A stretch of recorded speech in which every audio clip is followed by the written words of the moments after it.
For a faction that has by far the most interesting lore thrown into it, Skyrim sure does like to keep from answering even the most obvious questions people would have about the Dark Brotherhood.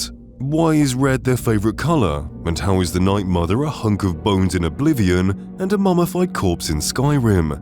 And, most importantly, how the hell did Astrid manage to become the leader of a group of elite assassins? And while these questions may still be shrouded in mystery, in today's video we're going to be uncovering 7 things that Skyrim never told you about the Dark Brotherhood.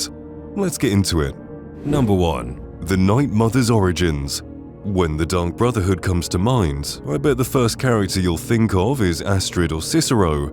Astrid is remembered for being one of the most obnoxious characters in the game that everyone hates, while Cicero is usually remembered for being one of the most obnoxious characters that everyone loves. Funny how that works. While both of these characters are integral to Skyrim's Dark Brotherhood questline, the most important character within this League of Assassins is without a doubt the Night Mother. Yet, nobody talks about her. Why is that?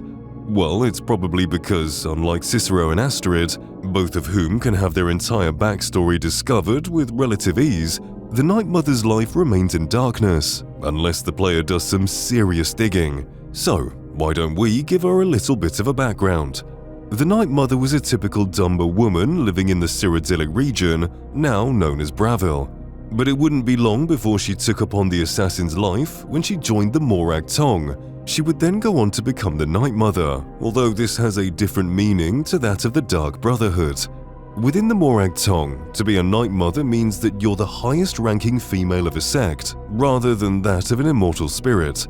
The story goes that one night she was visited by Sithis and bore 5 of his children. However, 2 years after their birth, the Night Mother was ordered by Sithis to bring his children back to him. The problem was that Sithis existed within the Void, a place that only the souls of the dead could inhabit, meaning there was only one way to send her children to their father. After her village found out about what she did, they finished the job and brutally sent her to Sithis as well, and burned her cursed house down for good measure. This absurdly evil act is now said to be the foundation of the Dark Brotherhood. Number 2. Visara is alive. The Dark Brotherhood may be the bad guys, but that doesn't mean they're bad guys. Just take Visara for instance. This scaly assassin might look like bad business, and some would argue that he is, but no one is denying that Visara is an excellent friend. He's loyal, wise, and unusually stoic for an assassin. This is why it's all the more heartbreaking to find that he, along with most of the other members, is killed off during the raid of the Falkreath Sanctuary. But what if Visara could still be alive? As you enter the chambers of the sanctuary, you'll find his corpse looking very, well, corpse-like. He behaves the same as any other corpse in Skyrim. However, as you make your escape from the burning sanctuary, keen-eyed players will find that Visara is nowhere to be seen. It's unlikely that anyone was busy grave robbing while the walls and ceiling were collapsing on top of them, so the only way this could happen is that Visara was much more alive than we thought. It's possible that Visara may have been critically wounded but mustered the strength to escape the crumbling sanctuary and possibly find somewhere he could rest and recover. I guess the only way we'll know is in Elder Scrolls 6. Depending on how many years after Skyrim that game takes place, it's well within the realms of possibility that we'll be reuniting with our reptilian assassin friend once more. Hopefully this time we can actually have him as a follower. Number 3. The Red Wave. Skyrim is chock full of mentions to previous Elder Scrolls games, but the Dark Brotherhood questline in particular has enough references and cameos to make the MCU execs salivate. And while Shadowmere, the Spectral Assassin, and the Blade of Woe are cool, they're not exactly subtle in their references, at least compared to some of the more obscure references Skyrim has. Take the Red Wave. This ship is the pride and joy of the pirate Captain Sadia and a crew, both of which you're assigned to assassinate as a contract. While it looks like the most boring thing you could put onto water, it's a little more interesting than the rest of the ships in the sea, as it shares its name with a unique cutlass in Oblivion. While most references would go as far as to leave it there, the Red Wave is a little more nuanced. The cutlass could only be obtained after completing the Ghost Ship of Anvil, an iconic quest where you're tasked with recovering a crystal ball from a ship. The only problem is that the ship is haunted by the former crew, all of which were murdered by Dark Brotherhood assassins. Sound familiar? Number 4. Gaston Belfort. Calling the Dark Brotherhood elusive is an understatement. Those who are unaware of their power will think they're nothing more than a myth. On the other hand, those familiar with the weight this group can pull will see that the Dark Brotherhood's vines stretch further than any one person can see, and they have their hands in just about every power group in Tamriel. But be careful if you're not supposed to be in the know but are anyway, or else you might meet a similarly grim fate as that of Gaston Belfort. Belfort was a journalist who had the unfortunate fate of being obsessed with the Dark Brotherhood. This led him to write extensively about the Night Mother. He wanted to know who she was and what kind of connection she had, and even tried pinpointing the location of her crypt. Much of these findings can be read in his published text, The Night Mother's Truth. In it, Belfort explains the origins of the Night Mother and even where you can find her crypt. However, like with all investigative journalists, Belfort's curiosity got the better of him. He eventually found the Falkreath Sanctuary and began staking the place out for a few days, seeing the assassins entering and exiting through the famous Black Door. His goal was to somehow make his way around the Black Door without being caught, but to see how well his plans went, you need only to look at the Sanctuary Spider Pit. In it, you'll find his skeletal corpse with a note detailing his plans. Number 5. The Black Hand. Symbols play a huge role in all of Skyrim's factions.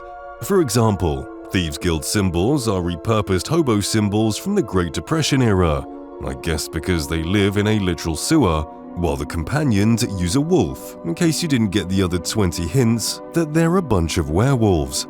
Dark Brotherhood's symbol is probably the most iconic of them all, a rugged palm painted in the deepest of blacks. But what does it mean?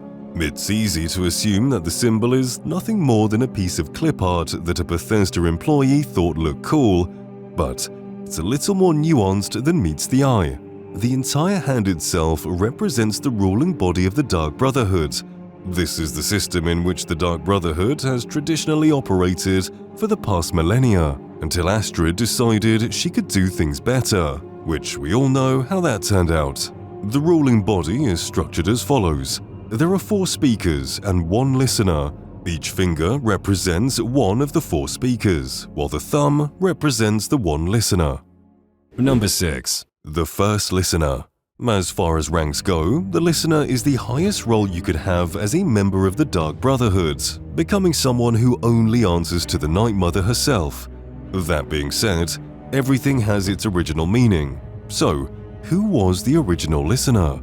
Well, that's a question that's far harder to answer than you think. Like much of the Dark Brotherhood's history, the origins of the listener are shrouded in mystery. But what we do know makes it easy to understand why this title is so idolized across the faction. Before the listener, there was no Dark Brotherhood. Instead, the job of high-value contract killing was bestowed upon the Morag Tong. While they shared professions, they couldn't be any more different than the Dark Brotherhood we know and love.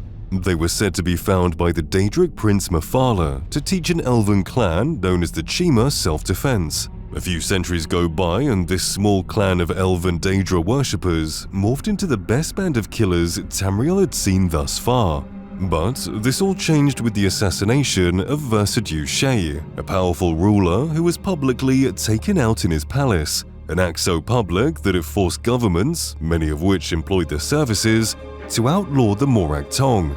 To this day, the Morag Tong can only legally operate within Morrowind, which meant that many assassins were out of a job and lost their good graces with Mephala. This is where the First Listener comes in. Around 30 years after the death of the Night Mother, a man began to hear her voice, commanding him to create a new order of assassins, one that was dedicated to Sithis rather than Mephala. It was this structure and order that was provided by the First Listener which gave the order and purpose to nomad assassins across Tamriel, marking the beginning of the Dark Brotherhood as we know it. Number 7. The Night Mother's Coffin. The Night Mother's Coffin sequence is one of the most memorable moments in the game. This is where you finally get up close and personal with the Night Mother. Part of what makes it so iconic is how the sequence was presented. Most Skyrim cutscenes, if you can even call them that, give you free rein to run around, place buckets over people's heads, and do everything in your power to turn something serious into something goofy. But the scene with the Night Mother is one of the few sequences where you're locked out of doing anything. You can't move, you can't interact with anything, you can't even look around. While you might think that this was the intended way of presenting the scene, game development is rarely that simple. A few years ago, Bethesda game designer Emil Pagliarulo revealed on Twitter that the scene intended to have a whole animation play where you enter and remain in the coffin, freely able to move around, look, and touch whatever you wanted to within the coffin. However, due to time constraints, Emil and his team had to find a quick and nasty solution. That was to lock the player's controls entirely, dim the lights to a moody black, and let the dialogue carry the scene. The result was what we got in the final game. The more you know. Subscribe to Fall Damage, you milk drinker.